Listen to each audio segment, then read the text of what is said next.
Hello class 9। चलिए आज मैं आपको जो नोट्स और एमसीक्यू बनाए हैं वो दिखा देती हूँ और आप उससे अपनी कॉपी में नोट डाउन कर लीजिए और इसको पढ़ते रहिए ताकि एग्ज़ाम तक आपको अच्छी तरह याद रहे। चलिए देखते हैं पहला क्या है। Dimensions of food security in India. ये chapter food security in India है इकोनॉमिक्स का। इसमें अक्सर आ जाता है एग्ज़ाम में, पूछते हैं कि dimensions of food security in India क्या क्या है। तो पहला है अवेलेबिलिटी ऑफ फूड, दूसरा है एक्सेसिबिलिटी ऑफ फूड और अफोर्डेबिलिटी ऑफ फूड। तो अवेलेबिलिटी ऑफ फूड क्या होता है? It means food production with in the country, food import and previous year stock stored in government granaries. इसका मतलब ये हुआ कि हमारे देश के अंदर जो फूड प्रोडक्शन होता है वो विदेशों से अगर मंगाने की ज़रूरत पड़ती है तो विदेशों से अनाज मंगाया जाता है या नहीं, और प्रीवियस ईयर पिछले साल का सरकार के गोदामों में कितना अनाज रखा हुआ है। यानी कि फूड हमेशा अवेलेबल होना चाहिए देश के अंदर, तो हम इसे अवेलेबिलिटी ऑफ फूड कहेंगे। एक्सेसिबिलिटी ऑफ फूड, इसका मतलब ये है कि सभी लोगों को, it means food in is with in the reach of every person, यानी हर कोई जो चाहे अनाज खरीदना चाहे तो वो खरीद सकता है।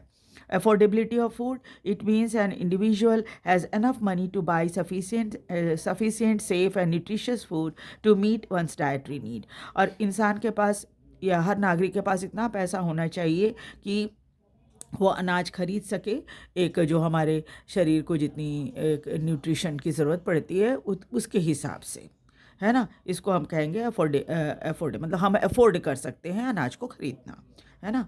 उसके बाद देखिए ये एमसीक्यू हैं। Famine of Bengal occurred in कौन से ईयर में हुआ था? 1943 में। When the diet is persistently inadequate in terms of quantity and quality, it is called, अगर खाना जो है वो लगातार पूरा नहीं मिलता, क्वांटिटी के मामले में भी और क्वालिटी के मामले में, यानी अच्छा खाना नहीं मिलता, तो क्या कहते हैं उसको? इसको कहते हैं क्रोनिक हंगर। ग्रीन रिवॉल्यूशन जो था वो कब हुआ था? कौन उस समय प्राइम मिनिस्टर थी? तो वो इंदिरा गांधी प्राइम मिनिस्टर थी जब ग्रीन रिवॉल्यूशन भारत में हुआ था। फिर आपके चैप्टर में एक स्पेशल स्टैम्प के बारे में दिया हुआ है, जो कि व्हीट रिवॉल्यूशन जब भारत में हुआ था तब वो स्टैम्प जारी किया गया था सरकार द्वारा, वो जुलाई 1968 में हुआ था।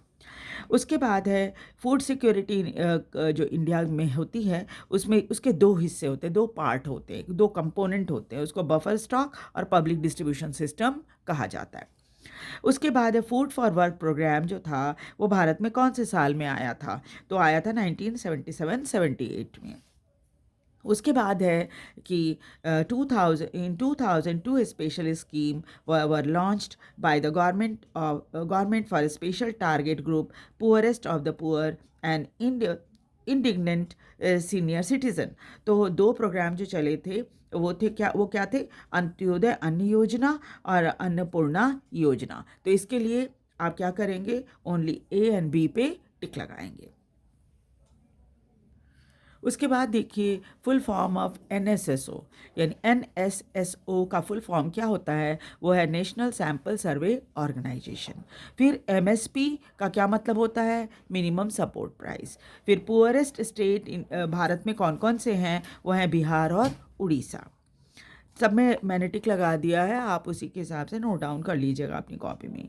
नेशनल फूड सिक्योरिटी एक्ट जो था वो कब आया था भारत में? तो वो 1913 में आया था।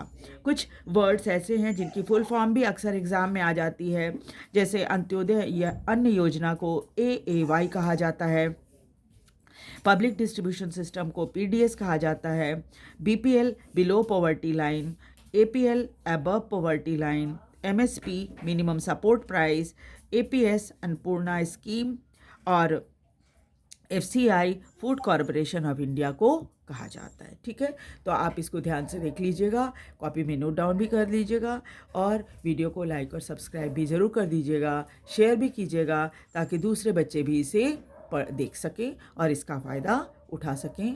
Thank you very much.